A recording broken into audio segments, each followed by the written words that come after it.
Like, how do you overcome that? So in terms of when you're doing a creative deal, right? A lot of times we're leading and we're telling that seller first and foremost, like, awesome. Now, if we were to do this, since I'm paying your closing costs, I'm buying with no money down. Just leave it there.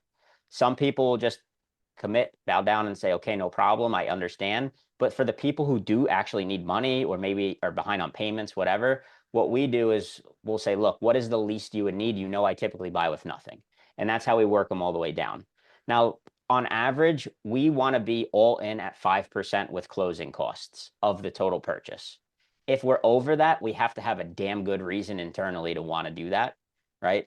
So, for example, the last deal we bought, $160,000 purchase price, $8,000 down, 4% interest rate on a seller financing term, right? 10-year balloon, easy stuff.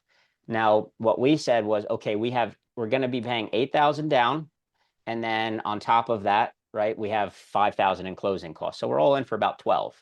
How do we get our money back? How do we pay anybody that we need to pay, right, on dispo? And then on acquisitions, the realtor was paid out of that.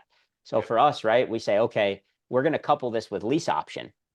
So we know that if we're going to be putting $12,000 out, and maybe we're going to borrow that from a private money lender, or maybe it's out of our own bank account, where are we going to get that money back? We take that down payment check from the tenant buyer or from the rent to own buyer, and we pay ourselves back with that. And that's how we're technically getting our cash up front, and that's how we're going to be paying the team. So, like, for example, that one, we collected a $20,000 down payment. We had 12,000 out of pocket, and we had negotiated 90 days till first payment, so we had no holding costs. So we got that 20 grand, paid ourselves back, and then we were able to pay our dispo person from that 20K.